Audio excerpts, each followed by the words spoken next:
The laws of common sense and conventional wisdom are back in fashion. The major news corporations are now showing interviews with CEOs that have run out of excuses.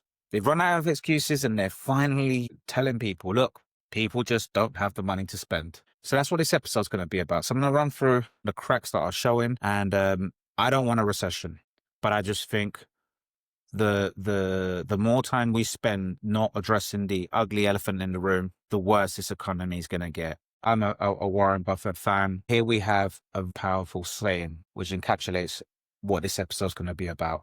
You don't find out who's been swimming naked until the tide goes out. What does that mean? You know, we can all pretend that when the tide is in, it's basically terms of affluence.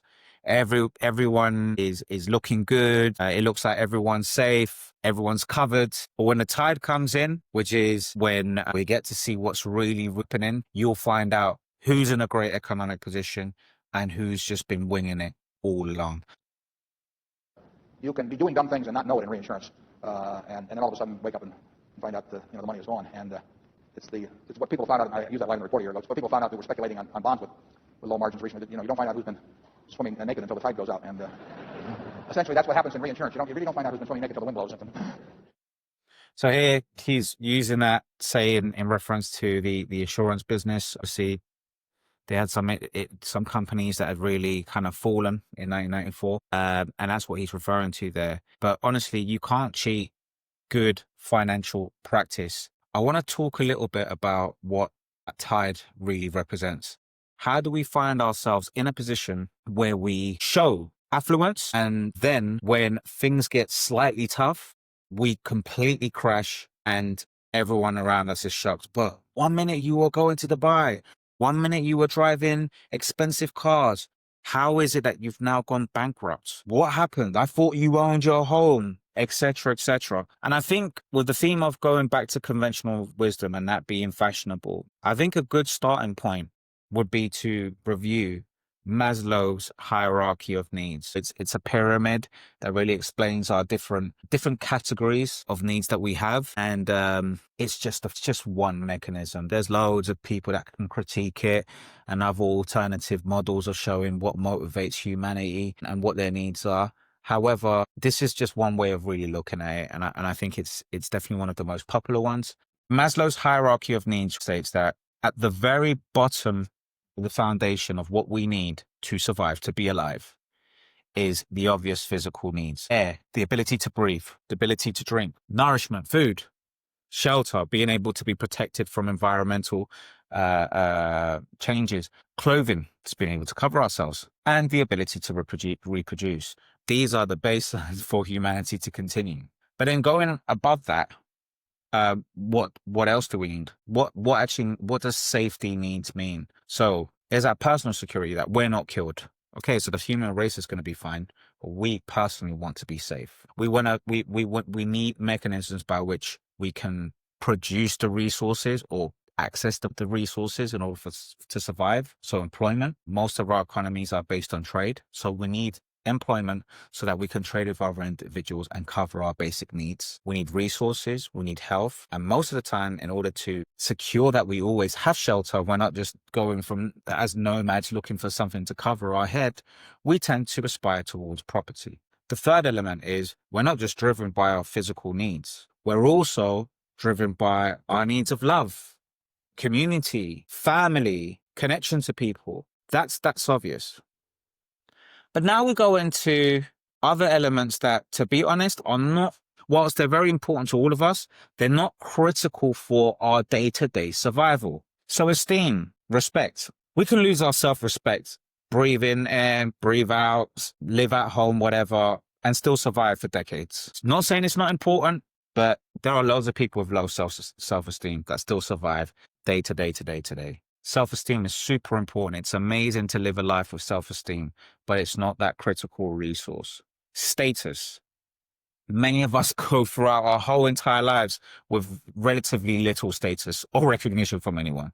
Recognition, same thing. Loads of people, loads of contributors that have actually changed the world, shaped technologies that never received the recognition for it. Strength, freedom, all these elements, You can survive without them. They are very important for us to feel amazing, but they're not the critical needs. And then at the very top, you have this element of self-actualization, the desire to become the most that we can be. In an ideal world, we would cover all 5 of these, the hierarchy of needs, and it would just be a euphoric life, heaven on earth. Why am I showing this? Because when we become so confident in the economy, when we start believing that we are infallible, you know, I'm going forward and that's it. I will continue to have this level of success because that's what I am now. It almost becomes our identity.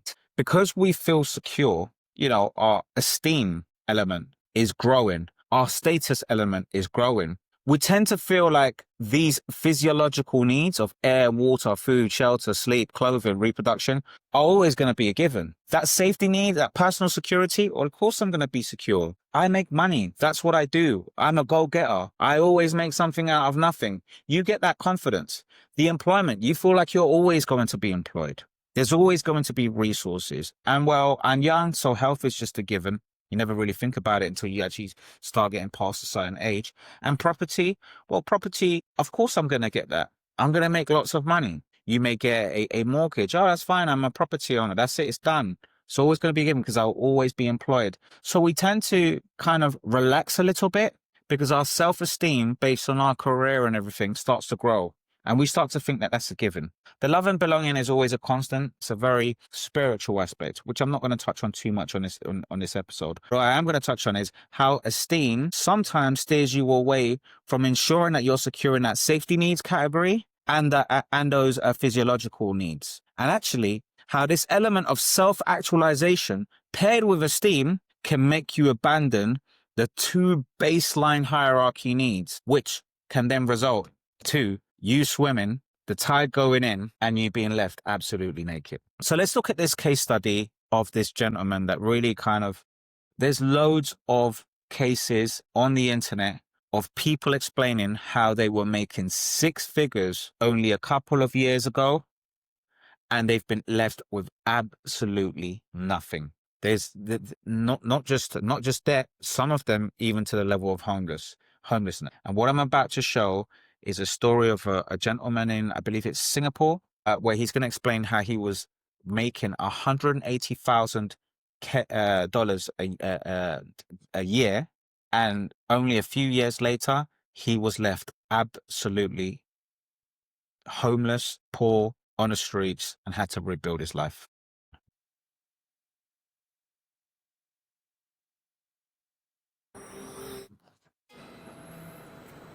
See, some people, they are very good with maths. Huh? Yeah, I'm not good with maths, but I'm good at daydreaming. That's my biggest talent, daydreaming. I do love creative work. I like to travel. Yeah, and I like images. I shoot everything, I go to bus stop, public area, I just shoot randomly. I learn aesthetic from there. I don't go to film school, but I got lucky. Yeah, in a way, right, because I meet the right people. So I met this Japanese boss, Mori. He sent me to Japanese construction in Singapore. At that point, I get quite good income because it's hard to penetrate Japanese construction. I never see this kind of amount of money before. Financially, I'm not taught how to save money. My circle of friends, they come for money. Yeah, so they go party, they have nice cars and so on.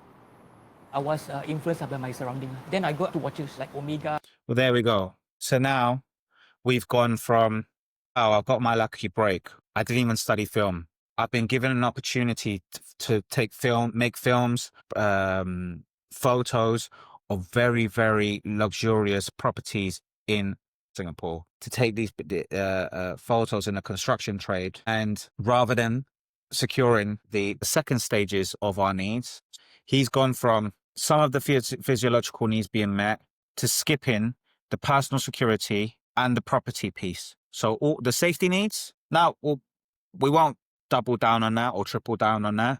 This is not to criticize him. It's just a psychological process that we all go through to now hanging around your mates who are in the same industry, and really you're spending money on watches, partying, and you're really just going straight into that self-esteem element, status, recognition, and that freedom element, skipping the safety needs, which really helps fortify your position. We often get ourselves lost in the source of success, especially during affluent times. And ultimately, we paid a price by not being able to, by not covering those key elements. In skipping those first two hierarchy of needs, the physiological needs and the safety needs, and going straight into self-esteem and self-actualization, we start to believe that our employment or our businesses or whatever break we get in the finance world is synonymous with our identity. It almost becomes symbiotic. And that in itself is what makes us weak and puts us in a position of risk where the following can happen. So I'm about to share a video by Anton Daniels. Brilliant. Well, I really like his podcasting style. He is a conservative American man. I'm not saying that you have to agree with everything that he says, but this particular snippet of his analysis of this lady who's saying, look, she's 48, she's broke, she's burnt out, and she can't see a way into having her basic needs covered. He's going to speak a bit about how your job becomes your identity, and you start to believe that that is the sole lifeline that's going to fix all of your other needs, and how that dangerous that can be. Belief. Your job is not your identity. All right. I want to be very, very clear with this. Your job is not your identity. It's not your job's responsibility to make sure that you are taken care of for the rest of your life. It is your responsibility to trade in your time for money and then use that money to make sure that you are good for the rest of your life. Exactly. And that's the thing. We think that our careers are always going to be there. They're always going to be valued in society. And as long as I'm working, everything else within that pyramid is going to be A-okay. And then when all of a sudden we're fired, we lose our jobs, we're laid off, the economy goes south, the betrayal. My goodness, but they fired me without considering that I'm about to get married, or that I'm going through a divorce, or that I have 4 kids. Whatever it may be, it just feels like such a personal betrayal. And then what do? We point the finger at capitalism. It's dirty.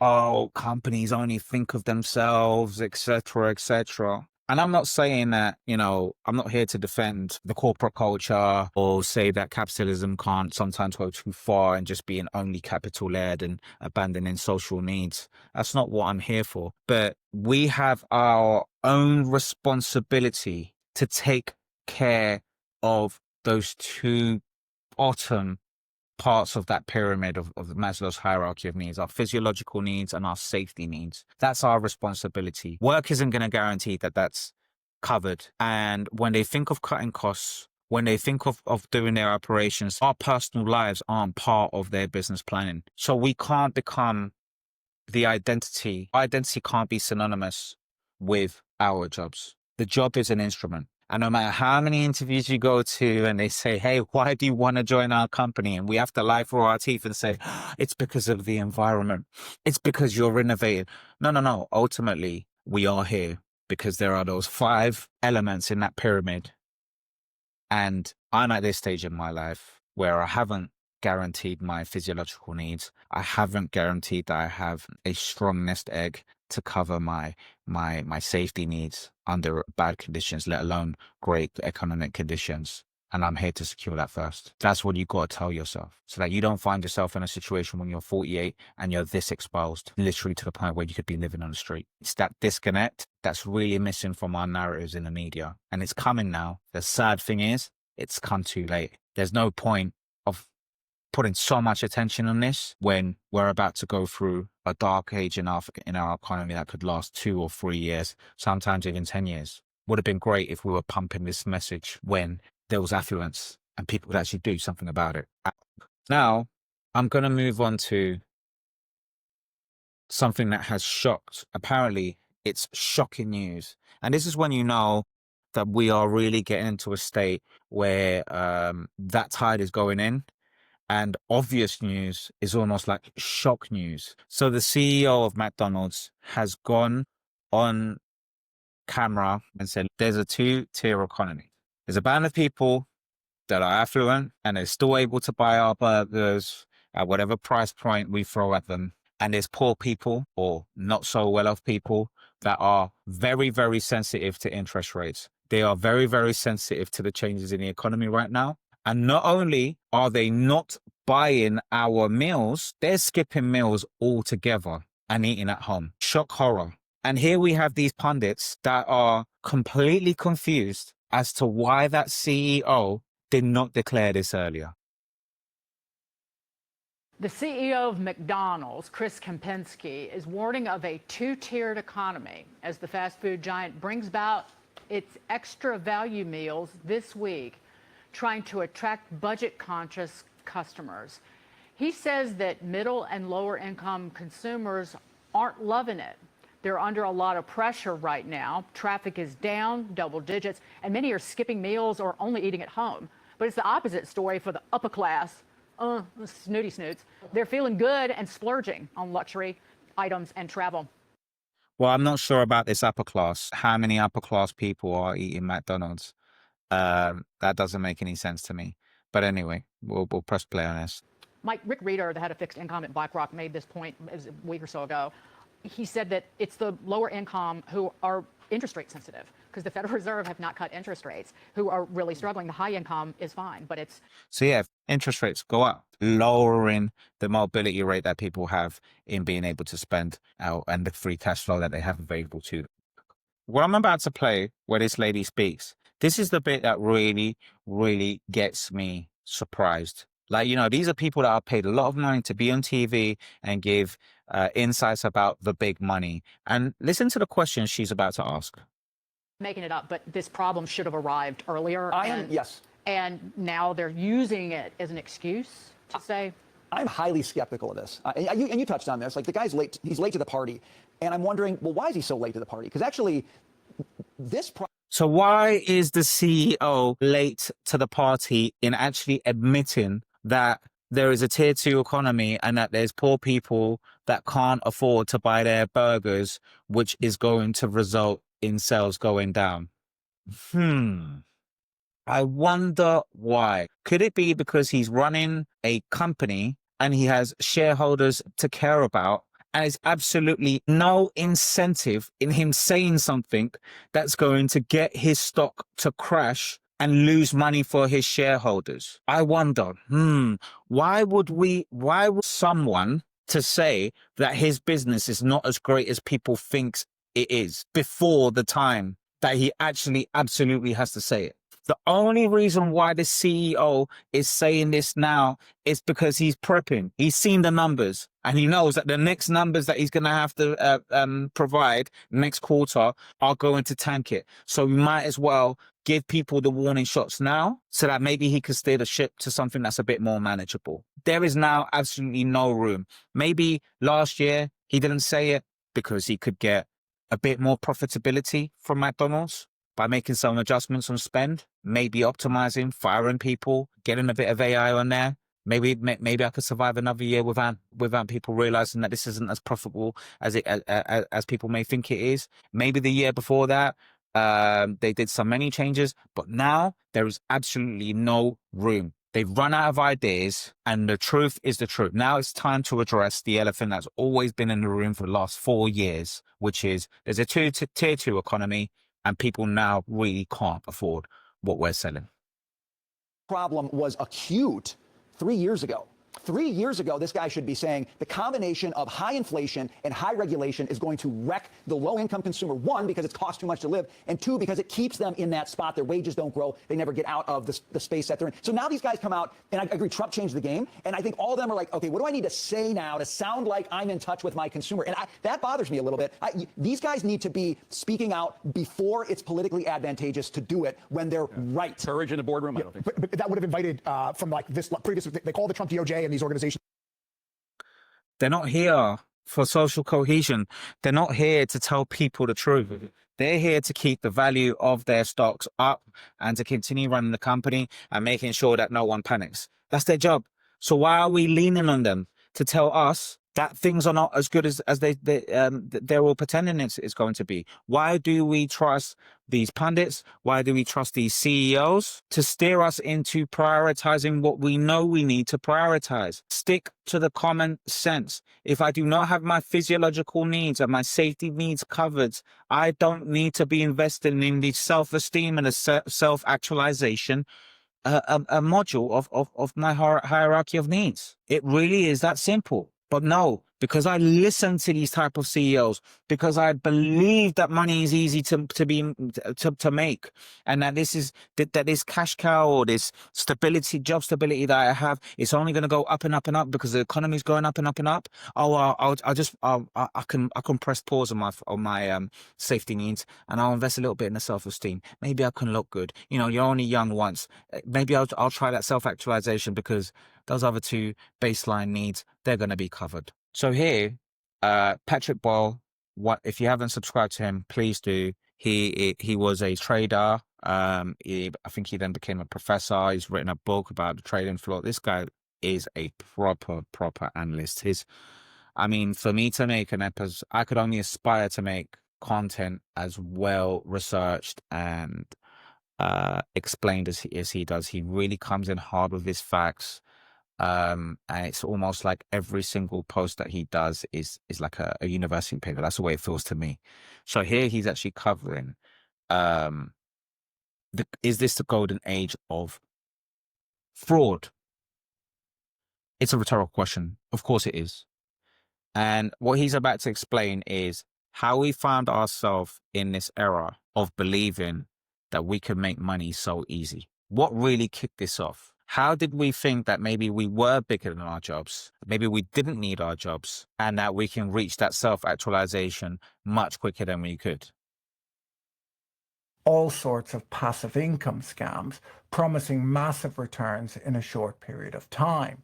These schemes often involve multi-level marketing where participants are encouraged to recruit others, or they involve buying an overpriced course from someone who makes all of their money selling courses rather than by following the passive income scheme that they're pitching to their viewers. These scammers usually chase whatever's hot at a given point in time, claiming to be experts in dropshipping, cryptocurrencies, Web3, and today AI. All shortcuts, all shortcuts. Everything out there is just there to convince us that we can make money quicker than we actually can, and we can avoid the hard work.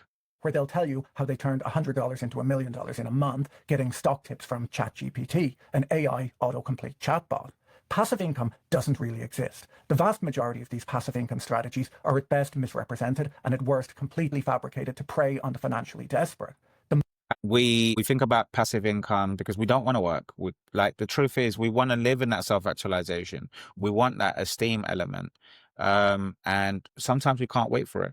And pair that with a so-called booming economy, with everyone telling us that everything's okay, with us thinking that we don't have to cover those two needs. You could imagine how you find yourself in a position where you're covering the top part of the hierarchy of needs, the self-esteem piece, and you abandon the rest.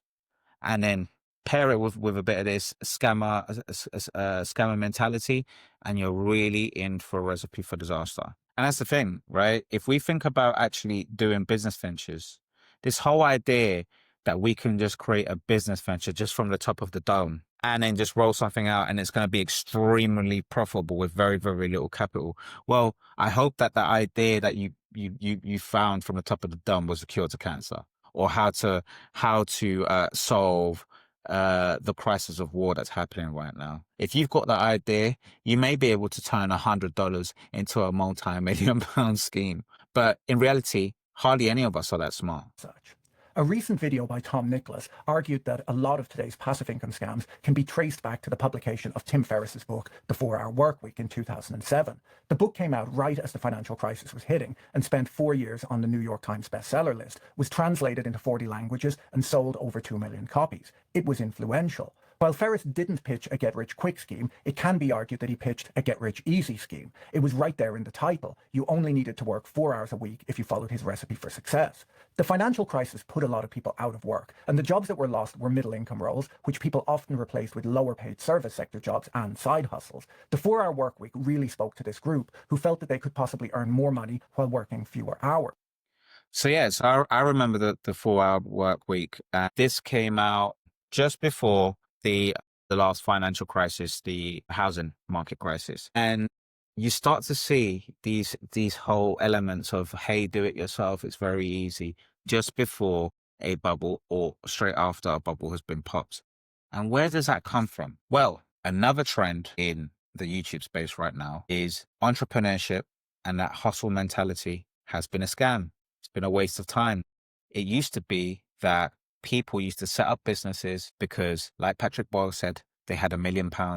They had already covered their physiological needs, the safety needs, the family connection, all of that type of stuff. All of that was covered. The cup was overspilling with resources to the point now where people could start investing in businesses, running businesses, employing people, doing things, the traditional way to actually make a sustainable business that's going to actually have an impact in society. That used to be the case. But now people are seeing, and the statistics are showing, that a lot of the new businesses are not being created because people believe there's an affluent economy and people are doing well. They're being created because people can no longer get jobs. And this is actually probably the first time that people have registered so many businesses in the hope that it can actually replace their job.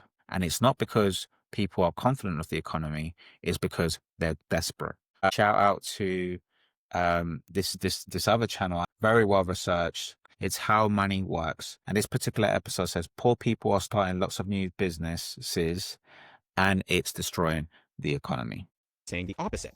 In the report on the rise in new business applications, Decker and Halterwinger found that counties with a higher rate of business creation were actually correlated with a higher rate of job destruction. This data really just confirmed what a lot of people already suspected. People weren't starting businesses to take advantage of some amazing opportunity. They were starting them because they had no other choice. According to a broad market survey, 36% of the American workforce is now engaged in the gig economy. Some of these people are doing this in conjunction with their regular day job as a way to earn extra money. Or whatever the exact details, that is still a significant increase from just 5 years ago. Gig workers are encouraged to register a business and keep track of their revenue and expenses just like any other business. But unlike other business, none of these people are going to be hiring employees or investing a lot of money into the broader economy. In the past, people starting a new business usually had a bit of experience in their field and a bit of cash in their pocket to get their business set up. At the very least, they had some investors that were willing to trust them with upfront capital to get their idea off the ground. Most of these new gig economy businesses today are started by people without enough experience to land a job and without any cash at all. Now, so you can imagine they've got no experience in running a business, how to grow the business and be able to make enough money other than just living hand to mouth. And they've traded stable jobs for the dream of actually potentially, ticking that box of self-actualization. Or maybe they're now just setting up businesses to actually be able to make money full stop. And that's probably going to be an issue as well. A lot of these people won't know how to do their taxes. A lot of these people are not going to be able to know how to run cash flow, and they're not going to pay their taxes on time. They're probably going to end up in arrears with the government. They're not going to be able to afford accountants or even know what they need or do the research that they need. I myself ran a small business that I set up after COVID. And it was a very, very steep learning curve. Just being able to stay on top of all the paperwork, registering your accounts on time, managing your VAT submissions, all of that jazz, pension schemes, ICO, registering with the ICO, the list really goes on. There's so many ways in which you could buckle and find yourself in a sticky situation that I will think 10 times before I start a business. It would have to be a very, very, very profitable venture in order for me to expose myself in that way again. So coming back to it, we need to tap into our common sense. We need to really close our ears and go back to the fundamentals. Pay off your debts if you can. Work towards covering your physiological needs, your safety needs. If it's not essential and you ain't got those two buckets of Maslow's hierarchy of needs, it can wait. And I know it sounds like very, very extreme, but we're not machines. We still need to be able to go out, all that type of stuff. And everyone's spoken about this, being tight-fisted and it's the only way, stop drinking lattes, blah, blah, blah. But honestly, next time that we're in a situation of affluence and you make 6 figures again or 5 figures and you feel like your self-esteem is up, just remember times like this and go back to this. Have I completely covered my safety needs? Am I doing enough to really secure my future in that sense? Are my physiological needs covered well? Do I have savings? Am I really protecting these two these two bands here. Obviously, love and belonging is something that we always need, irrespective of money. And then your esteem, well, of course you need self-respect. Of course you need to protect your self-esteem. But are you now over leveraging these elements here without having covered your real baseline? And self-actualization is something that we all desire. But we can't get to this phase without laying down the foundation. Let me know if you agree. Perhaps you disagree. Comment, like, dislike, whatever you think.